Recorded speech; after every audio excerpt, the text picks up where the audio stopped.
அம்புடு ருசிங்க. இட்லிக்கு தோசைக்கு அவ்வளோ ஒரு பொருத்தமாக இருக்கும் கார்லிக் சட்னி. ராஜஸ்தான்லலாம் அந்த மாதிரி தான் சப்பாத்திக்கு பண்ணுவாங்க. சப்பாத்திக்கு தோசை இட்லிலாம் அவங்க ஜாஸ்தி பண்ண மாட்டாங்க.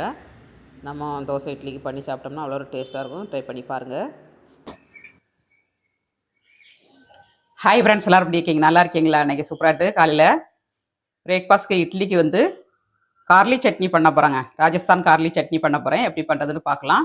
ரொம்ப டேஸ்ட்டாக இருக்கும். இட்லி தோசைக்கு வந்து சாதத்தோடையும் போட்டு விரைவி சாப்பிடலாம். அட்டகாசமாக இருக்குங்க. சப்பாத்திக்கு ரொம்ப நல்லாயிருக்கும். சப்பாத்திக்கெலாம் ராஜஸ்தானில் இந்த மாதிரி தான் செய்வாங்க. இட்லி தோசைக்கும் சாப்பிடலாங்க. அந்த அளவுக்கு டேஸ்டியாகிட்டு இன்றைக்கி எப்படி பண்ணுறதுன்னு பார்க்கலாம். வீடியோ முழுவதும் ஸ்கிப் பண்ணாமல் பாருங்கள். பார்க்குற அனைத்து நல்ல உள்ளவங்களும் லைக் பண்ணிவிட்டு பாருங்கள். யாருமே லைக் பண்ண மாட்டேங்கிங்க. லைக் பண்ணிவிட்டு பாருங்கள்.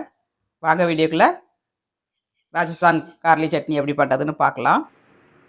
இப்போ சட்னி செய்யறதுக்கு 250 கிராம் பூண்டுங்க உரித்து எடுத்துருக்கேன்.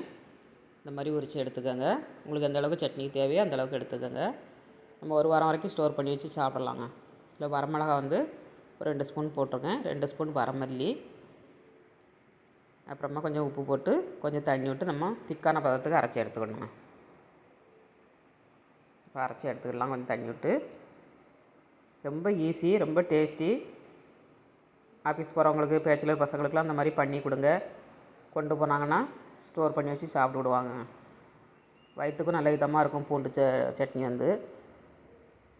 இப்போ கடாயில் நல்லெண்ணெய் நம்ம ஆட் பண்ணிடலாம். ஒரு 3 ஸ்பூன் 4 ஸ்பூன் எண்ணெய் ஆட் பண்ணிக்கோங்க. அரை ஸ்பூன் ஜீரகம். ஜீரகம் நல்லா பொரியணுங்க. பொரிஞ்சதும் நம்ம அரைச்சி வச்ச மசாலாவை ஆட் பண்ணிக்கலாம். இப்போ நல்லா ஆட் பண்ணியாச்சு. எண்ணெயிலே வேக விடணுங்க. கொஞ்சம் 10 நிமிஷம் வேக விடணும். வேக விட்டிங்கன்னா இந்த காரத்தன்மை, பூண்டில் உள்ள காரத்தன்மைலாம் போயிடும். டேஸ்ட் ரொம்ப நல்லாயிருக்கும். ட்ரை பண்ணி பாருங்கள். நீங்களும் உங்கள் வீட்டில் ஒரு முறை. அட்டகாசமாக இருக்குங்க.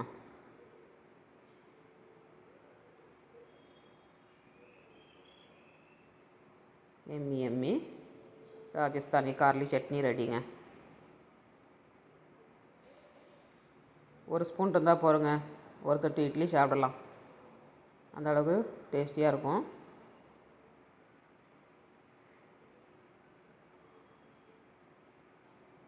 இப்போ நல்லா வதங்கிருச்சு. கொஞ்சம் சிம்மில் வச்சு நம்ம எண்ணெய் திரிஞ்சு வந்தோடனே அடுப்பை ஆஃப் பண்ணிடலாங்க. கொஞ்சம் மல்லித்தழை, கருவேப்பிலை தழை போட்டுக்கோங்க. நல்ல மணமாக இருக்கும். அவ்வளோதாங்க.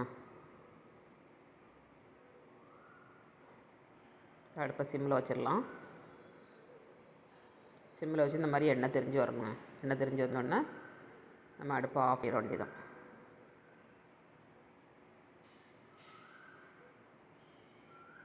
இந்த சட்னி வீடியோ யாருக்கெல்லாம் பிடிச்சிருக்குன்னு கமெண்ட்ஸ் பண்ணுங்கள். ஃப்ரெண்ட்ஸ் அண்ட் ஃபேமிலிக்கு ஷேர் பண்ணி விடுங்க. முதல் முறையாக பார்க்க இருந்தால் சப்ஸ்கிரைப் பண்ணி வைங்கங்க. அப்போ தான் நாங்கள் போடுற வீடியோலாம் உடனே அப்டேட் ஆகும். இது போல் ரெசிபி ஏதாவது தேவைன்னா உங்களுக்கு கமெண்ட்ஸ் பண்ணுங்கள். அப்லோட் பண்ணுறேன். அக்னி சமையல் எங்களுக்கு இன்னொரு சேனல் இருக்குது, அதையும் பாருங்கள். ஸ்நாக்ஸ்லாம் அதில் வருங்க. இட்லியோட வச்சு சேவ் பண்ணி சாப்பிட்டு பார்க்கலாம். பஞ்சு போல் இட்லி வச்சு பிச்சிப்பூ சட்னி வச்சு சாப்பிட்லாங்க. ராஜஸ்தானி கார்லிக் சட்னி ரெடிங்க. நம்ம இட்லியோட வச்சு சேவ் பண்ணி சாப்பிட்டு பார்க்கலாம். டேஸ்ட் எப்படி இருக்குன்னு. கொஞ்சமாக முக்கினாலே போதுங்க. அவ்வளோ ஒரு டேஸ்ட்டாக இருக்கும். சூப்பராக இருக்குங்க. சப்பாத்திக்கும் ட்ரை பண்ணி பாருங்கள். தோசை இட்லிக்கும் பண்ணி பாருங்கள். வீடியோ பிடிச்சிருந்தால் லைக் பண்ணுங்கள். மீண்டும் நெக்ஸ்ட் வீடியோவில் சந்திப்போம். பாய்.